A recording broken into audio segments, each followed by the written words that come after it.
Itong unang beses ko nakita, putya hanggang likod, kinakalgag. Damn, may ganun pala. Kung gusto mo talaga malaman ang gas consumption ng sasakyan mo, halos ito na yung pinaka-accurate na pwede mong gawin. Kasi yung long drive mo talaga kasama yung rough conditions, yung pag-akit ng kotse, yung sa traffic, tambay. So ito na yung the best method para makuha mo yung rough estimate ng fuel consumption mo ng yung sasakyan o kaya kahit anong motor. Tawag dito pala boys is full tank method. Maraming nakakalam nito. 76 liters, 4,000 pesos na ang ating inaabot. Fuck! Tang inang lakas! Okay, Pajero for sale. Para sa mga interesado, comment down below. What is up, Pajeros? What's up sa inyo mga patatas? Babalik tayo guys syempre sa ating panibagong video. And kung nakikita nyo, dala natin, time check pala muna, mag-11 na ng gabi, no? Minsan ba boys, tinatamaan din kayo ng boredom sa bahay, tapos wala kayong magawa. Ngayon, naalis kayo ng bahay without any reason. So syempre dahil bago tong ating sasakyan, no, si Hussein, long drive natin siya boys, no. Actually nakaka 29 kilometers pa lang tayo from full tank. And medyo gumalaw na yung gas tank niya, no. Pupunta tayo ngayon ng Tagaytay. Long drive natin to si Hussein. Parang ito ata yung first ever na long drive natin kay Hussein, no. Pakita pala sa inyo boys anong itsura niya kapag gabi. Yan, kompleto siya ng ilaw boys. So mayroong dalawang fog lamps, may park lights, tapos may fog lamps na naman. Tapos yung kanyang mga headlight. Yan. So liwanag niyan boy. Tapos nagtanggal pa tayo ng tint. So sobrang liwanag niya talaga. Dito pala sa likod boys, pakita ko na rin sa inyo. Ayan, ito yung itsura ng kanyang likuran. Ayun, no? Sobrang laki din ng ilaw eh, no? Do parang, hindi na ba yung plate light natin? May nakaharang lang na na webcam. CCTV. Kaya medyo mahina, pero okay pa naman siya boys. So anyway boys, dahil nga ginagawa natin yung ating fuel consumption video, naisip ko na iikot natin siya ngayon sa Tagaytay, no? Dahil nakaka 29 kilometers pa lang tayo. Tagal tol. Di ako Tsaka gusto ko kasi, alam nyo boys, kapag may project car kasi ako talaga, gusto ko talaga siya gamitin, gusto ko iikot, gusto ko ihataw, gusto ko durugin. Kumbaga para kapag may masira man, lumabas na agad at kumbaga masabi ko pa dun sa mismong seller, no? Pero so far wala pa naman nangyari sa kanya. So abangan nyo boys kung ano mangyari mamaya. So Tagaytay, I think mga nasa around 100 kilometers ba yun? Basta lagpas, medyo malayo rin yung Tagaytay dito boys. Lalagay ko kung ilan ang tatakbuhin natin mamaya. Solo flight tayo dito boys. Bahala na kung saan tayo mapunta. 11:04 ng gabi. Tignan natin doon kung anong madadatna natin sa Tagaytay. Okay, let's go. Let's go. Boys, tignan nyo to. Time check. 11:15. Pucha, nagngangaw pa rin yung traffic dito par. Puking inang kubaw to. Fuck! 5 minutes later. Okay boys, dito na tayo ngayon sa Tagaytay. At dala na natin dito si Hussein. So far boys, wala nang naging problema si Hussein, no? So all goods si Hussein. At kintab ng kotse natin. Pero to be honest boys, medyo nakukuparan ako sa kanya. Ganun ba talaga Pajero? Ewan ko, no? Kasi syempre sanay ako sa Civic, sa SIR, sa mga Corolla, sa mga sedan. Pero yun, no? Update ko kayo bukas boys. Let's go!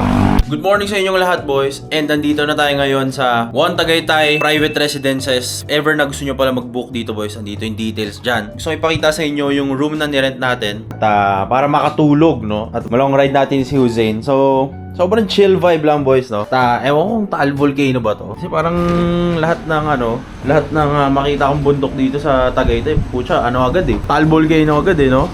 Ayun, no? Pagang. Tapos kinagandaan dito boys, kunwari, chill person ka type shit. Pwede ka tumambay dito. Pwede kang umimote. Isipin mo kung paano yung mga plano mo next year. Kung tama bang, may sira ba talaga yung kotse mo, ganyan, tambay-tambay ka rito. And ang kinagandaan dito boys, 6th floor kasi yung specific na pinagstayan natin. At makikita mo talaga yung view, no? Kunwari, alisin mo lang itong bubong na to. Hindi ko alam anong meron kaganapan dito. Pero maganda rin yung view, no? Maganda yung view.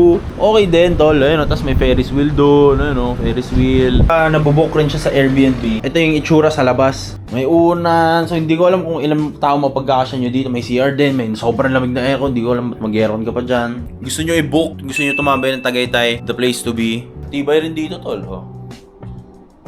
Pwede. Lalabas tayo ngayong araw. Ikot-ikot tayo dito sa Tagaytay. Yagat-yat season. Anyway, naka 102 kilometers pa lang tayo. Pero goddamn, medyo 1 bar na yung binawas niya. What the fuck? Big bike, Wagang. Bakit 100 kilometers pa lang ito na yung nabawas? Pucha, ganun ba kalakas to? Sheesh, bro. Tansya ko dito, boys, since sabi naman din ng mga Pajero owners natin, mga kaibigan, maswerte na daw ako kung maka 9 kilometers per liter. SR ko 14, tas ito 9, tas ang bagal, 5 minutes later. Okay boys, good morning sa inyong lahat. Paalis na ako ngayon dito sa hotel natin. So uwi na ako boys, balik na tayo ng QC and abangan nyo lang kung ano mga mangyari sa mga susunod na oras. Okay, let's go! Okay boys, going home with the Pajero Fieldmaster.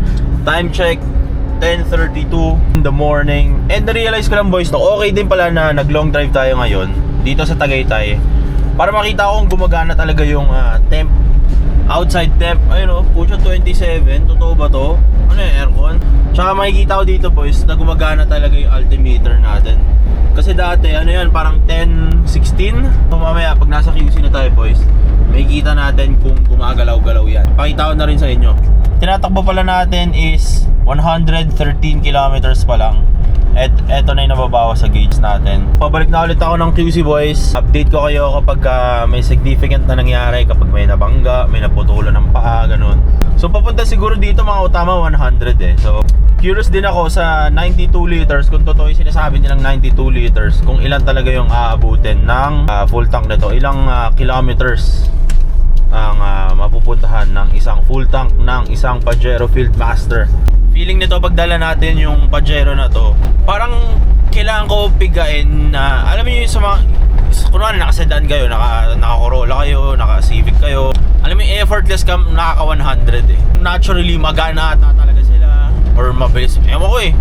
O baka dahil gas yun, ito diesel. Yung pakiramdam ng 100 na effortless, dito sa kanya parang 80 lang eh. Pero dahil siguro nasanay ako na naka-sedan ako dati, hindi naman ako mabilis magpatakbo boys, alam nyo naman yan. Pero hindi ako sanay na nasa 80 lang. Sanay ako nasa mga 90 eh, 100 ganyan. Pero sa 80, parang ito yung effortless niya nasa 80. Pero pag nag 100 ka, medyo kailangan mo siya itulak eh. Kailangan mo bigyan ng wisdom words. Kaya mo yan, bigay mo lang turbo ka, dapat mo sa mabilis. Parang ganun eh. So ang nangyari, napapaapak ako lalo. Honest review sa Pajero, siguro masasanay din ako. Kasi nga dahil siguro bago pa lang sa akin to. Baka nyo sa mga susunod na araw kasi gagamit-gamitin pa natin to. As of now, uwi lang ako ng QC ngayon para makita natin na quick ride lang, no?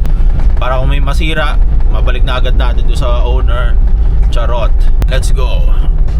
Time check pala, 11:57 na. Sobrang weird lang, no? Kasi hindi naman gumalaw yung gas gauge natin. Ganun pa rin siya, tol. What the fuck?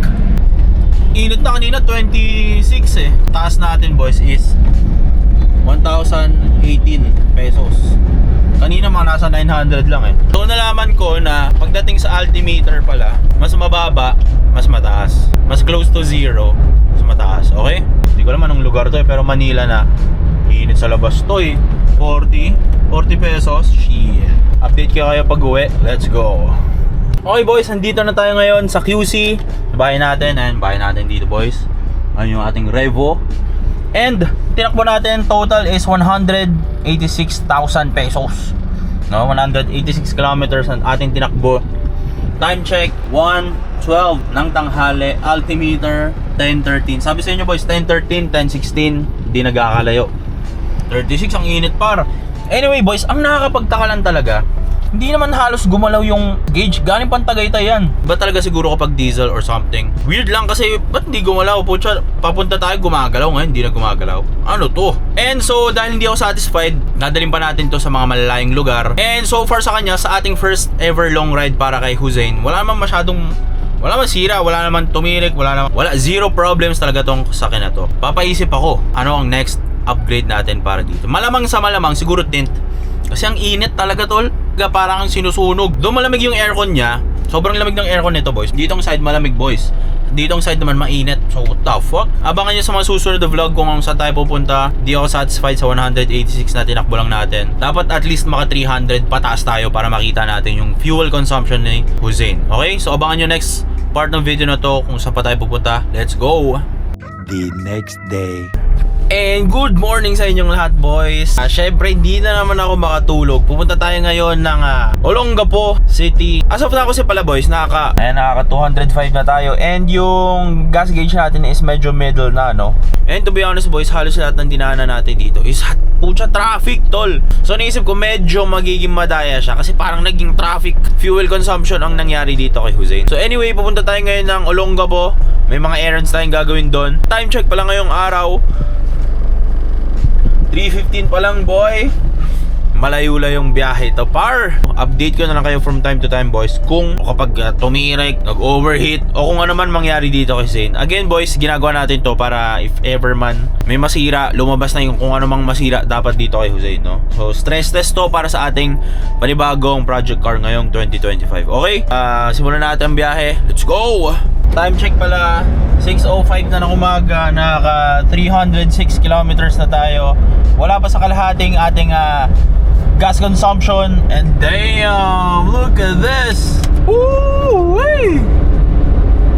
Ba't kasi may blue eh? Pero ganda tol. Clouds. May isipin mo may mga tumatawid na kambing. Ganda tol, pero walang tumawid na kambing boys ha. And boys, kung naghanap kayo ng the best kalsada para mag long ride o mag break in ang mga kotse nyo, pagkakasabog lang, putya dalhin nyo ng Subic tol. Napakaganda ng kalsada. Actually sa NLEX medyo iffy pa ako dun. Pero kapag nandito na kayo sa SCTEX, hindi ko lang SCTEX ba tawag dito? O tama, SCTEX siya. Pasubig, tang ina par. Tignan mo naman yan boy. Sheesh. Pucha, top speed mo dito yung motor mo. Yung big dapat pala dito tinatop speed yung Hayabusa boys eh oh. Okay, nakaka tayo 100 na tol oh.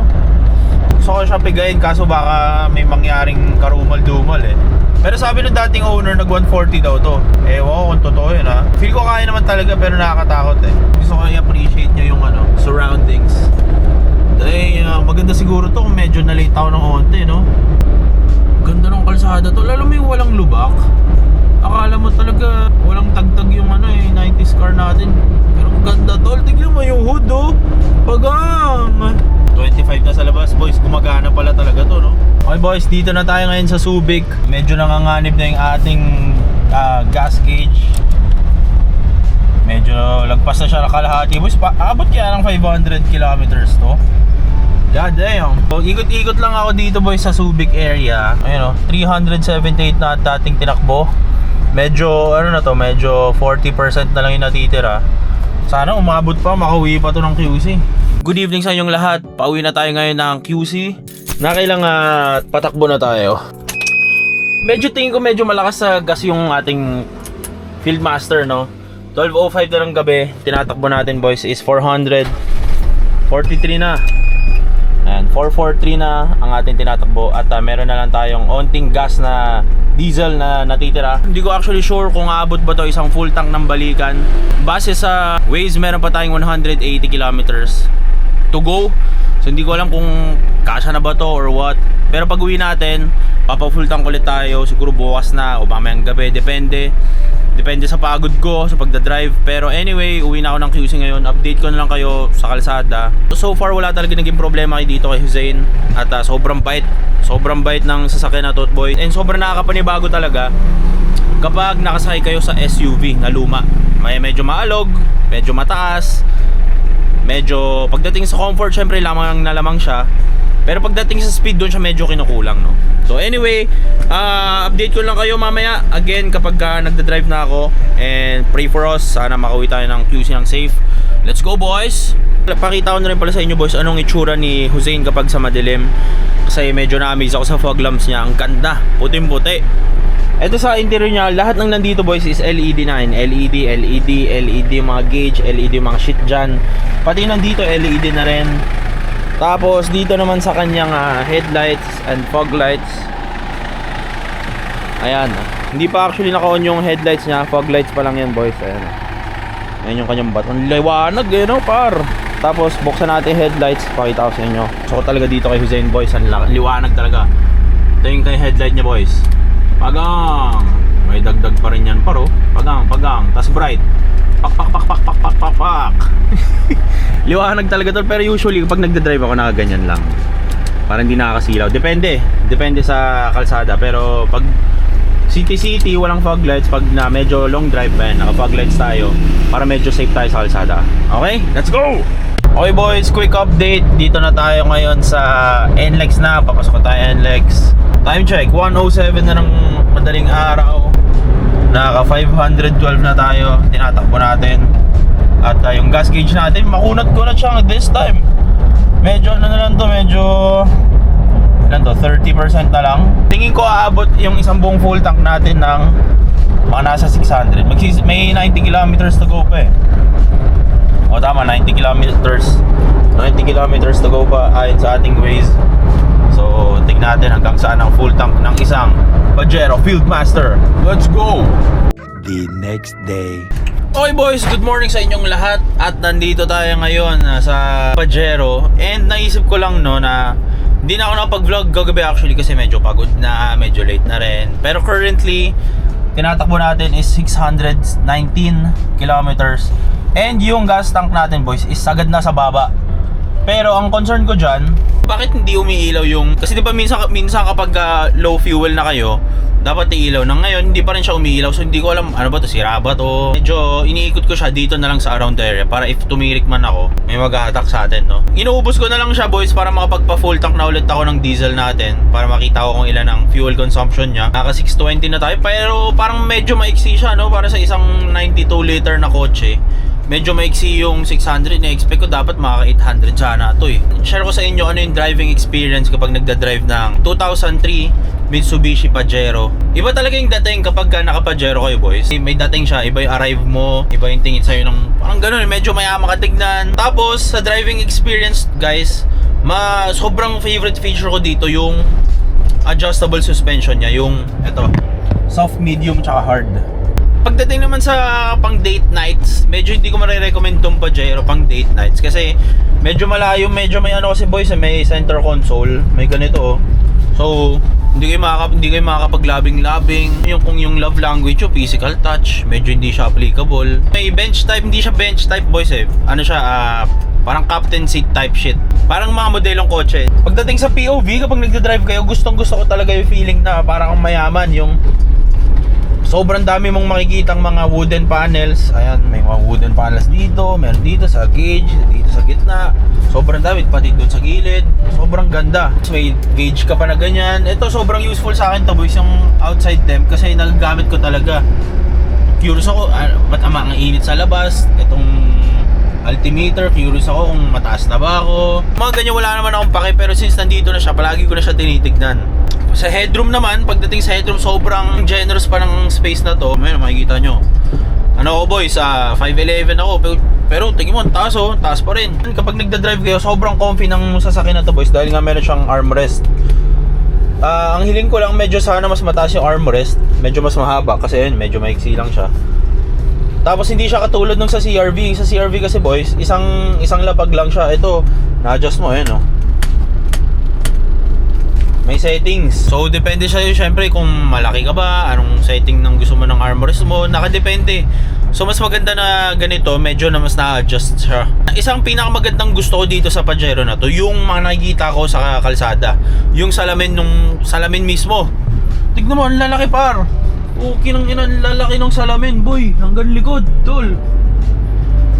Parang nasa Subic Safari. Alam mo yung mga field trip ng bata kayo, tapos may mga tiger type shit. Lalaki ng mga bintana. Tapos isang factor pa dyan, yung road awareness. Syempre makikita mo, mas malalaki yung makikita mo eh.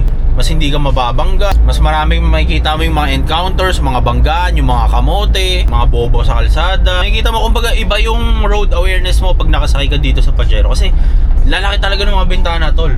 Meron kami Fortuner na 2021 model, pero iba pa rin yung ganito. Ang laki talaga ng mga bintana tol. Ayun oh, pagang. Kahit saan ka tumingin tol, may higanti kang makikitang salamin eh. Ayun oh, pagang. Tapos square na square siya, hindi siya slanted na ganyan. Kumbaga medyo flat, ganyan, hindi siya pa ganon. Kasi hindi siya tulad ng mga modelo, medyo naka-curve na eh. Ito, kwadrado as fuck talaga. Yung pagka-lifted niya, itsura niya tol, ang pogi. Syempre ako nasanay kasi ako sa bawat lubak. Syempre, iiwasan ko dito pagdating sa Pajero. Nadaanan ko na lang lahat, yung mga gutter na hindi ko masampahan dati. Ngayon, nasasampahan ko na. So, iba rin talaga boys kapag naka-SUV. Iba rin talaga yung tindig. So, actually boys, gamit ko pa lang siya for mga naka 1,000 kilometers pa lang ako in total. So far, yun pa lang naman yung napapansin kong huge difference coming from a sedan owner. So, anyway, abangan nyo mamaya boys kapag magpapagas na ako. Gusto ko muna umilaw tong mismong ano na to fuel gauge natin para makita kung naubos na ba siya or what. Kasi kung sagad na to lo. Lupay-pay na Tapos 622 na tayo. Okay? So abangan nyo mamaya boys kapag papagas na ako. Kita-kits later. Let's go! 5 minutes later. Yung automatic pala hindi natin isasagad para medyo accurate dun sa last time na ginawa natin. Mukhang parehas lang naman sila ng nozzle na to Kung gusto mo talaga malaman ang gas consumption ng sasakyan mo, halos ito na yung pinaka-accurate na pwede mong gawin. Kasi yung long drive mo talaga kasama yung rough conditions, yung pag-akit ng kotse, yung sa traffic, yung pagtambay. So ito na yung the best method para makuha mo yung rough estimate ng fuel consumption mo ng yung sasakyan o kaya kahit anong motor. Tawag dito pala boys is full tank method. Marami nakakalam nito. Update lang boys. Medyo ano pa lang to, isang bar pa lang. 30 liters na kinakarga paro. Isang bar pa lang. Pucha, parang ang mahal nung abutin nito paro. Naka 1.5 na tayo boys. Totoo ba yung inaalog na ganyan boys? Comment down below. Inaalog. Sabi nila para daw matanggal yung hangin Ito ang unang beses ko nakita. Pucha, hanggang likod kinakalgag. Damn, may ganun pala. Tingnan natin, saan niya naman kakaldagin to? Parang hanggang likod paro. Pagang. Ayan na boys, medyo mapupuno na siya. Heat check. 76 liters. 4,000 pesos na ang ating inaabot. Anong ilang litro titigil to par? Tingin nyo mo par. Comment down below. Ayun boys, 87 liters ang kinarga. 4,567. 645 divided by kinarga natin is 87 liters. Ito na. Ito ang kalalabasan kung ilang liter, kilometers per liter ang ating Pajero. Putang ina, 7.4 kilometers lang. Fuck! Tang inang lakas. Kala ko makaka 8 kilometers per liter. Putang ina, 7 lang pala. Parang Corolla ko lang rin pala to. Okay, Pajero for sale. Para sa mga interesado, comment down below. Medyo malakas siya, no? Kasi kung tutuusin, hindi naman siya 4-wheel drive. Baka siguro malaki yung gulong. Medyo malakas, boys, no? Comment down below para sa mga naka-Pajero boys dyan. Kung malakas ba sa gas ang ating Pajero o ito talaga yung normal na fuel consumption ng ganitong sasakyan. Abangan nyo sa masusunod na videos kung ano mga susunod natin gagawin dito kay Jose. More on mga papogi-pogi shit na lang. Mga pinturan, mga lapag-latag, mga upholstery. So abangan nyo naman susunod na videos. Again, 7.4 liters kilometers per liter lang ang kinalabasan ng ating sasakyan na kinarga ng 87 liters. Sagad-sagad na yun boys, to the max. Okay? Again boys, comment down below ang pogi ni Hussein. Kung umabot kayo sa video na to, comment down below. Kita-kits sa mga susunod na video. Peace out!